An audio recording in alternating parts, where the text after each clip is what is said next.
Halo, ketemu lagi dengan saya Yedija.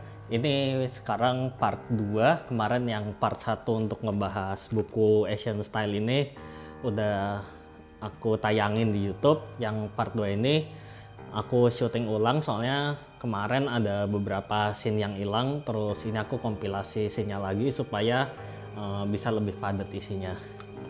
Oke, kemarin yang pertama itu kan aku ngomongin tentang latar belakang introduction aku sejarah motret model. Terus yang kedua ini aku mau bagi tips tentang memotret model. Ini mencakup termasuk kita berkomunikasi, kita beretika, dan yang lebih penting itu gimana cara kita membangun mood sama model. Bisa model itu bisa kayak termasuk klien juga atau kalian cuman iseng-iseng foto doang, itu juga masih termasuk dalam ranah itu. Oke, terus yang pertama nih yang kalian perlu ingat, kalian harus ngerti subjek yang kalian foto. Dan di sini aku lebih pakai kata subjek ya daripada objek, karena menurut aku itu model yang kalian foto itu dia kan juga manusia, bisa berinteraksi, dan mereka bukanlah kayak benda mati gitu loh yang harus kita katakan mereka sebagai objek. Jadi aku lebih menggunakan kata subjek di sini. Nah, tadi balik lagi, yang pertama kali kalian harus tahu nih yang kalian foto itu model amatir, model profesional, atau itu memang klien yang dalam artian ya mereka bukan model sama sekali kayak gitu, dan itu kan jumlahnya yang paling banyak. Itu setelah kalian mengerti hal itu, barulah kalian bisa membangun mood dalam pemotretan. Aku jelasin sedikit aja detailnya. Kalau misalkan memotret model yang profesional itu kan berarti mereka udah bisa gaya sendiri, kita nggak usah arahin, kayak ya kita kasih sedikit mood board lah ke mereka. Mereka pasti udah bisa bergaya sendiri karena mereka sebagai model profesional pasti udah terbiasa dalam hal itu, dan ya mereka pun juga dibayar kan, jadi mereka juga harus profesional. Terus yang kedua yang banyak juga itu model amatir. Nah, model amatir ini mungkin ya banyak kalian temui lah masa di sosial media, kayak ya mungkin beberapa influencer itu juga bisa dibilang kayak model amatir lah kayak gitu, yang ya mereka bukan berprofesi sebagai model tapi mereka cocok dijadikan model. Nah, dengan kayak gitu kan biasanya sih mereka udah punya kayak angle-angle tertentu, sisi fotogenik gimana, jadi kita untuk mengarahkan mereka pun nggak terlalu susah sebenarnya, tinggal kita improvisasi. Nah, kalau yang paling sulit ini kalian foto ibaratnya kayak klien atau ya orang biasa lah, yang mereka yang nggak biasa difoto, mereka yang biasanya kaku lah kalau di depan kamera. Nah, itu yang paling menantang kan. Tapi terlebih dari semua itu, apalagi untuk mengatasi yang nomor 3 ini, kalian harus membangun mood dari pemotretan tersebut. Mood itu termasuk mood kalian, mood yang difoto. Kalau kalian punya tim stylist, MUA, itu juga kalian harus membangun mood semua itu. Nah, ini aku ada tips beberapa untuk membangun mood tersebut. Yang pertama, kalian harus melakukan pendekatan secara personal. Secara personal itu bisa diartikan kayak gini. Kalian mulai foto session itu kan kalau menurut aku bukan di saat kalian motret aja, tapi di saat misalkan kalian pertama kali kenalan sama model tersebut, atau kalian pertama kali chattingan sama kliennya, itu dari situ kita udah mulai membangun mood pemotretan tersebut tuh. Jadi gimana cara kita mempresentasikan diri kita, cara kita berkata-kata verbal maupun non-verbal kayak gitu, itu sangat penting sekali. Terus gimana kita mengetahui interest dari subjek yang kita foto tersebut, jadi waktu saat pemotretan itu kita bisa bercanda sesuai dengan interest subjek yang kita foto kayak gitu misalkan. Nah, itu dengan kalian membangun komunikasi tersebut, itu pasti suasana akan menjadi makin cair kan. Nah, kalau aku sendiri sering nih, misalkan pengalaman pribadi aku kayak ya pertama kali motret kenalan biasa, terus habis itu ya kayak sekedar basa-basi aja lah kayak gitu kan. Misalkan kerjanya biasa ngapain, atau macet nggak tadi jalan ke sini, kayak gitulah. Masa ya kata-kata basa-basi kayak gitu, tapi kan itu bisa membangun komunikasi kan. Yang penting kan dari hal komunikasi tersebut, karena memotret itu menurut aku sendiri nih, itu bisa dibilang kayak kita motret tuh paling cuman 20-30%, sisanya komunikasi. Setelah komunikasi, editing. Jadi motret itu sebenarnya cuma bagian kecil, dan terbesarnya adalah komunikasi itu sendiri kayak gitu. Atau misalkan juga nih, kalau kalian nggak ada atau kalian nggak pinter bercanda, kalian juga bisa kan bawa teman kalian yang pinter bercanda. Jadi mereka yang pinter ngelawak gitu kan, itu juga bisa membantu kalian dalam pemotretan. Jadi saling melengkapi lah kayak gitu. Terus ini yang nomor 2 ya, yaitu kita harus mengatur mood dalam pemotretan. Yaitu misalkan kalian harus memberikan suatu pujian pada model tersebut. Pujian dalam arti kayak misalkan setelah kita motret terus kita puji kan, kayak oh ini bagus ya fotonya, coba lihat deh nih fotonya bagus kayak gitu. Itu menurut aku sangat penting banget sih. Coba misalkan kayak gini deh, kalian cuman motret aja, cekrek, tapi si model tersebut nggak pernah kalian kasih lihat hasilnya gitu kan, mereka juga nggak ngerti kan. Jadi sebaiknya kalian bisa membangun mood tersebut dengan setelah kalian motret terus coba kalian kasih lihat ke modelnya gitu, ini bagus deh pose kayak gini, ini gue suka lo senyum lo yang kayak gini, atau ya kayak gitulah, maksudnya dengan basa-basi kayak gitu. Dan kalau mereka pun suka dengan hasilnya yang kita kasih lihat itu kan, mereka juga makin percaya diri kan. Jadi untuk nextnya lagi itu pemotretannya akan lebih enak lagi. Terus tips yang tadi itu juga bisa, kalau aku sendiri sih sering ngelakuin hal itu. Selain buat membangun mood tersebut, kadang aku juga mikir kayak kalau aku terus motret kan aku bingung kan lama-lama, aduh nih ide kayak gimana lagi nih ya, atau pose kayak gimana lagi nih yang harus diposein model tersebut. Kalau aku sendiri sih kadang sambil aku kasih lihat ke mereka, itu sambil aku mikir kayak gitu kan, ini next harus pose gimana, mau pakai props apa, atau mau backgroundnya diganti gimana, lighting kayak gimana. Itu kan ibaratnya kita ngulur waktu lah kayak gitu. Itu juga salah satu triknya. Tapi kalau kalian puji-puji juga jangan terlalu lebay ya. Jadi kayak kalau terlalu lebay kan kayak jadi sarkas gitu loh. Bisa juga tips yang lainnya, yaitu kalian bisa menggunakan musik. Nah ini menggunakan musik ini aku sering lakuin juga supaya nggak terlalu sepi kan suasana di studio, terutama ya kalau indoor. Kalau outdoor kan susah juga ya gimana. Cuman kalau indoor kan kalian bisa bawa speaker, atau kalau memang di studio tersebut ada speaker bisa nyetel dari situ. Itu bisa ngebangun mood kita. Terus beatnya yang kayak gimana itu bisa disesuaikan lah. Atau kalau aku sendiri lebih sering kayak tanya misalkan si model ini, lo suka lagu apa sih? Suka lagu Jessie atau lagu pop, atau ya mungkin mereka bilang terserah gitu kan. Nah itu yang penting biar nggak terlalu sepi. Terus bisa juga kalian menyiapkan snack sama makanan ringan. Nah ini kalau terutama pemotretan dalam jangka waktu yang panjang atau outdoor kayak gitu kan, bisa panas, capek kayak gitu. Nah jadi untuk membangun moodnya, kalau kalian bisa bawa makanan ringan, bawa aqua atau bawa Fanta, apapun lah kayak gitu, itu kalian bisa membangun mood tersebut.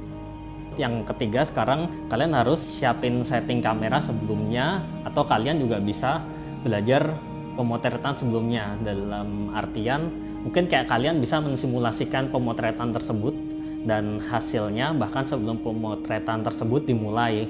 Nah ini akan mempersingkat waktu kita dalam pemotretan, dan kita pun juga bisa terlihat lebih profesional kan, daripada kalau kita lagi motret model terus habis itu kita masih cari-cari setting lama, habis itu coba jepret, ntar nyobanya aja bisa sampai berapa shot padahal yang diambil cuma 1 shot kayak gitu kan, terlalu lama kan. Jadi Kalau kalian bisa, sebaiknya sih kalian udah siapin setting kamera sebelumnya. Nah itu kalian harus mempelajari kamera kalian lebih lanjut, dan kalian bisa ngubah-ngubah setting dengan cepat. Itu kan kalian juga terlihat lebih profesional kan daripada kelamaan motretnya.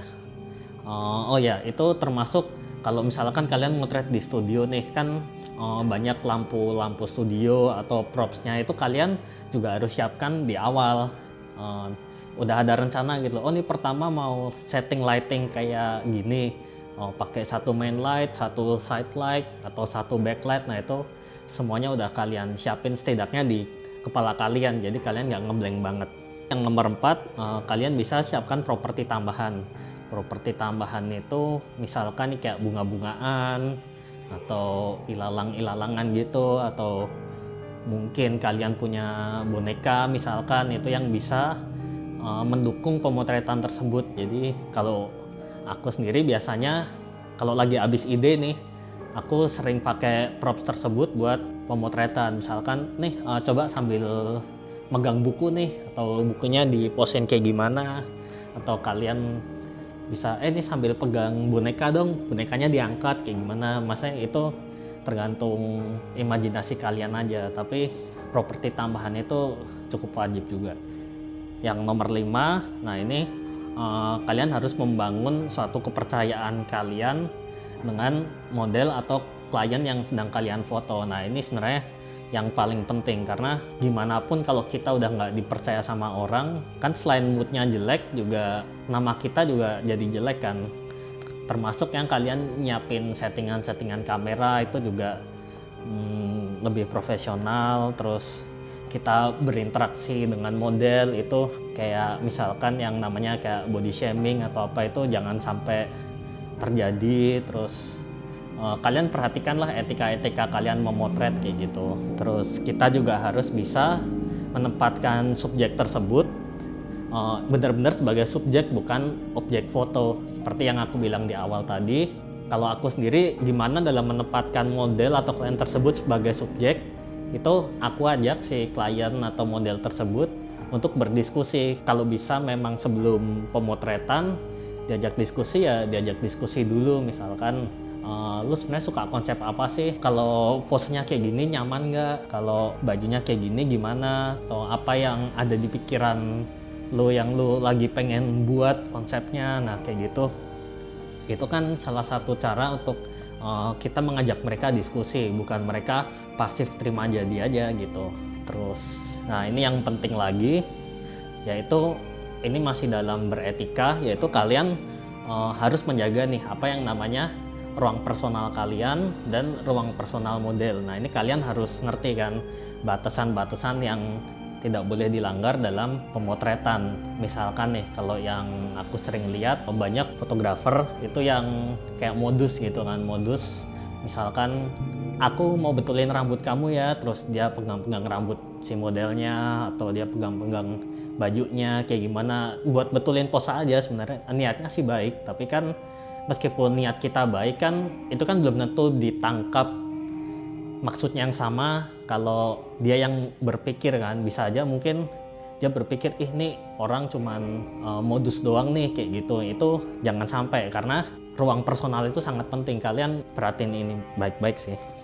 Kalau memang terpaksa harus melakukan, kayak ini pengalaman aku sendiri gitu, misalkan udah dibilang berkali-kali tapi misalkan susah gitu untuk memposekan model tersebut. Nah itu biasanya sih kalau aku sendiri nyimpen referensi di handphone, itu tujuannya untuk supaya aku bisa kasih lihat ke mereka. Misalkan coba dong nih pose yang seperti ini, bisa nggak? Nah itu kan lebih gampang kan memvisualisasikannya dibanding kita cuman bilang doang. Atau kalau aku sendiri lebih sering memperagakan pose tersebut kayak gitu. Misalkan nggak ada referensinya, ya udah aku peragakan. Coba dong kamu pegang gorden misalkan, coba kamu agak nunduk sedikit. Nah yang maksudnya yang hal-hal seperti itu. Atau kalau memang udah mentok sulit, kalian bisa suruh makeup artist atau stylist, atau kalian juga bisa bawa temen. Misalkan model tersebut cewek, ya kalian juga bawa temen cewek gitu kan. Jadi untuk menyentuh atau membetulkan pose atau sedikit menyentuh hal-hal yang lebih personal kayak gitu, itu kalian bisa suruh teman kalian yang membetulkannya. Itu salah satu trik yang bisa aku bagi juga ke kalian.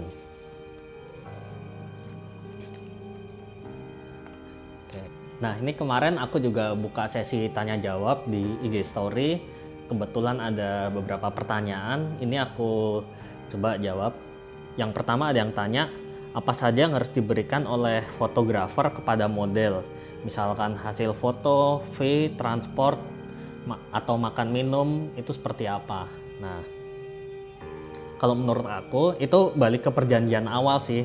Kayak memang kalian itu mau sama-sama bikin portofolio bareng, atau kalian bayar model, atau model yang justru bayar kalian, itu menentukan banget.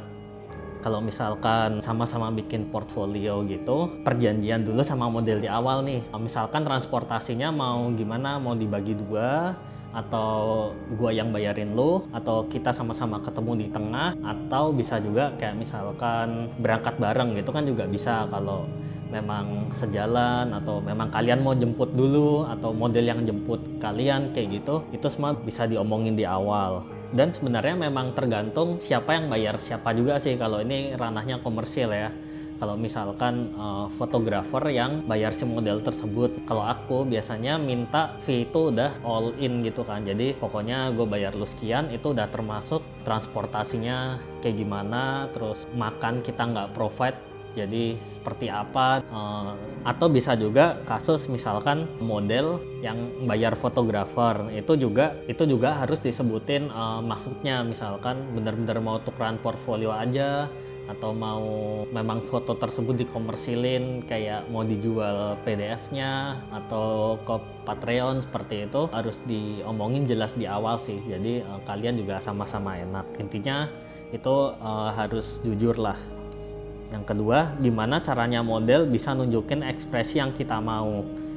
Karena beberapa model itu sulit untuk berekspresi.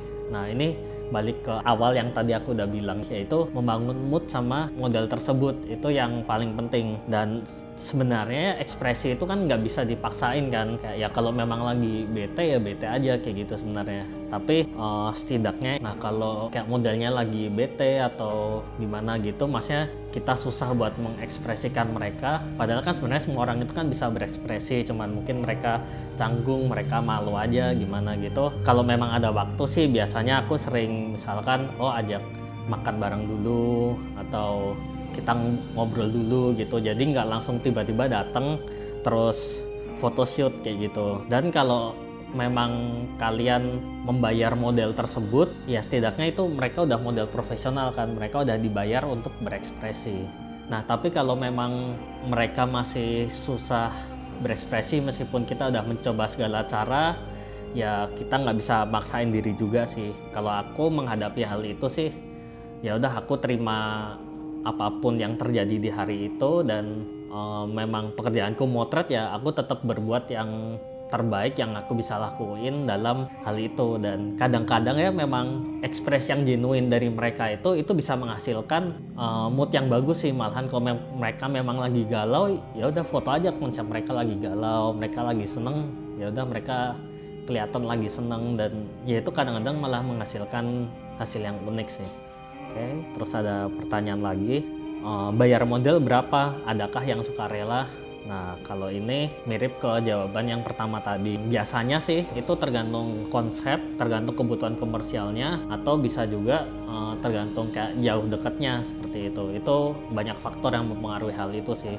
Kalau konsep itu misalkan nih kalian fotoin model, terus kalian yang rela mau bayar modelnya, itu kan pasti cuman fotoin konsep casual, atau misalkan konsep yang lebih berani, misalkan lebih terbuka, lebih seksi kayak gitu kan, biasa mereka pasti minta lebih mahal lagi. Dan kalau tadi dari lokasi, kalau mereka memang tinggalnya dekat sama lokasi pemotretan sama jauh, itu kan pasti masuk perhitungan. Tapi aku sendiri ya, kalau misalkan sama-sama lagi belajar, aku jarang banget bayar model sih, karena memang sama-sama lagi belajar. Atau kalau misalkan si model tersebut yang malah menawarkan diri gitu kan, gue mau dong difoto, tapi mereka juga menawarkan konsep yang unik kayak gitu. Ini kalau pribadi aku sih, aku pasti dengan senang hati gitu. Apalagi kalau konsep tersebut aku belum pernah coba kan. Itu pasti ya udah okein aja karena memang aku suka foto dan ya aku suka gitu mengeksplor konsep yang memang aku belum pernah ngelakuin hal itu. Tapi kalau ya konsep ini lagi kan ya lama-lama bosen juga, udah banyak kan portfolionya. Atau kalau kalian bingung mau bayar model berapa, aku ada tips. Biasanya lebih baik kalian yang buka harga terlebih dahulu. Misalkan memang kalian niat bayar, terus habis itu kalian cuman punya uang sekian nih, anggap aja misalkan 300.000 deh kayak gitu. Ya udah tinggal bilang aja, salam kenal, kita memperkenalkan diri dengan baik-baik, dan kita bisa bilang kan, gue tertarik nih sama foto lo, gue pengen foto lo dengan konsep kayak gini, tapi gue cuman punya budget 300.000, itu bisa dibantu nggak? Nah yang hal-hal kayak gitu itu kalian bisa coba lakuin kalau memang budget kalian terbatas. Cuman kalau memang ke klien komersil atau kalian menawarkan harga ke klien, ya kalian tanya secara profesional aja. Jadi itu sekian buat pembahasan kali ini. Kalau kalian masih ada yang perlu ditanyain, kalian bisa komen di bawah. Nanti kita bisa berdiskusi di bawah, dan jangan lupa subscribe. Dadah.